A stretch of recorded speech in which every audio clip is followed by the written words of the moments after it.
Today 24 news सत्य परिस्थितीचा सविस्तर आढावा। गडचिरोली जिल्ह्यातील कुरखेडा तालुक्यातील मालेवाडा येथे वनपट्टाधारकांच्या जमिनीची प्रशासनाकडून परस्पर मोजणी सुरू असल्याने ग्रामस्थांमध्ये भीतीचे आणि असंतोषाचे वातावरण आहे। या प्रकाराविरोधात आझाद समाज पार्टीने उपविभागीय अधिकारी कार्यालयात धडक देऊन प्रशासनाच्या मनमानी कारभाराचा निषेध केला। 2010 पासून वन हक्क पट्टे मिळालेल्या जमिनींची तलाठी आणि संबंधित अधिकाऱ्यांकडून कोणतीही पूर्वसूचना न देता वारंवार मोजणी केली जाते। चौकशी केली असता ही मोजणी सौर ऊर्जा प्रकल्पासाठी सुरू असल्याचं सांगण्यात आलं। मात्र या प्रकल्पाबाबत उपविभागीय अधिकाऱ्यांना माहिती नसल्याचं समोर आलंय। तर दुसरीकडे महावितरणानं प्रशासनाशी गेल्या वर्षांपासून पत्रव्यवहार केल्याचं स्पष्ट झालंय। प्रशासनाच्या या दुटप्पी भूमिकेमुळे संताप व्यक्त केला जातोय। वनपट्टाधारकांना विश्वासात घेतल्याशिवाय कोणतीही मोजणी करू नये आणि प्रकल्पासाठी पर्यायी शासकीय जमिनीचा वापर करावा अशी मागणी आझाद समाज पार्टीने केली। मागण्या मान्य न झाल्यास तीव्र आंदोलनाचा इशारा सुद्धा त्यांनी दिला। ही सगळी जी मंडळी आमच्या सोबत आहे ही मालेवाड्या इथून आलेली आहे आणि आम्ही एसडीएम तहसीलदार आणि आता महावितरण उपविभागीय अधिकारी यांच्याकडे आता आलेलो आहोत।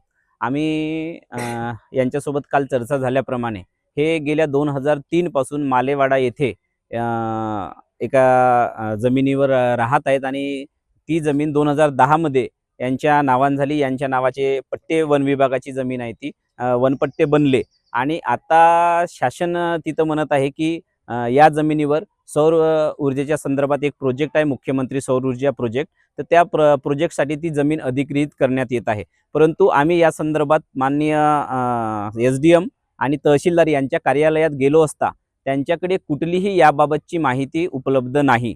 त्यांनी म्हणाले की या संदर्भात डायरेक्ट कलेक्टर ऑफिसमधून आदेश आला असावा आणि तिथूनच प्रोसेस झाली असावी। तर आमचं म्हणणं असं आहे की समजा तुमचा हा तालुका आहे आणि तालुक्यामध्ये एसडीएम आणि तहसीलदार यांना कुठल्याही बाबी न कळवता डायरेक्ट जर त्या ठिकाणी अशा पद्धतीची कार्यवाही कलेक्टर ऑफिसमधून होत असेल तर हे कायदेशीर आहे का? मग तुमच्या कार्यालयाचा इथं काय काम आहे ते जर माहिती नसेल तर? आम्ही त्यांना प्रश्न विचारला असता एकही समाधानकारक उत्तर त्या ठिकाणाहून मिळालं नाही। यांनी मग त्याच्यानंतर आम्ही MSCB कार्यालयात आलो की हा प्रोजेक्ट जर महावितरणचा आहे तर महावितरणकडून त्याच्या संदर्भात काही परवानगी आहेत का? त्यांनी कशी काही ही कार्यवाही केली? त्या ठिकाणी तलाठी जाऊन मोजमाप केला, काही एजन्सीचे लोक जाऊन ते मोजमाप करत आहेत आणि त्यांनी कोणत्याही प्रकारचा आदेश किंवा पत्र अद्याप या शेतकऱ्यांना आणि तिथले जे राहणारे लोक आहेत यांना अद्याप एकही पत्र दिलेला नाही आहे। आता ज्या वेळेस आम्ही इथं कार्यकारी अभियंता यांच्याकडे आलो त्यावेळेस इथं माहिती मिळाली की ही प्रक्रिया 2023 पासून चालू आहे, त्याचे सगळे कागदपत्र यांच्याकडे तयार आहेत। हा एक पत्र आम्हाला त्यांनी दिला आहे आज। NVNR हा तहसीलदाराच्या नावाने डायरेक्ट अर्ज केलेला आहे आणि तहसीलदारांना जणू काही ते आदेश करत आहेत। रवींद्र यादव कुमरे, अभियंता सोलर पॉवर प्लांट असा अर्जदाराचं नाव या ठिकाणी दिलेलं आहे आणि यांनी हा अर्ज तहसीलदारांना दिला आहे आणि तहसीलदाराला हा काल दिलेला आहे।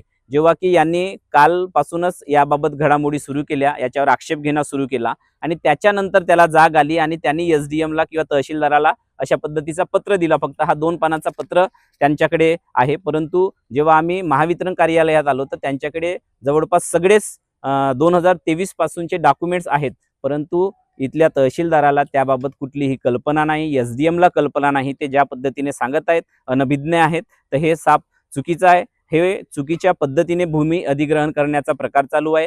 हे जे लोक आहेत यांना दुसरी कुठलीही जमीन नाही, 2003 पासून ते त्या ठिकाणी राहत आहेत, हे भूमिहीन लोक आहेत। त्यामुळे आमची मागणी आहे की या लोकांना पुन्हा भूमिहीन करू नका। त्यांच्या बाजूला जी काही जमिनी असेल ते तुम्ही अधिग्रहित करू शकता, परंतु यांच्या जमिनीवर धक्का लागता कामा नये। शेत जमिनी पण आहेत आणि ते राहत पण आहेत तिथं, बरोबर आहे। तर हे त्या गावचे सगळे आहेत। तुम्हाला आझाद समाज पार्टीला काल तुमचं नाव काय आहे? पितांबर हर्रो यांनी आमच्यापर्यंत ही बातमी पोहोचवली आणि आज आम्ही पूर्ण शिष्टमंडळ घेऊन या ठिकाणी गडचिरोलीहून आलो। आम्ही प्रशासनाला याद्वारे सांगू इच्छितो की या लोकांना भूमिहीन करता कामा नये।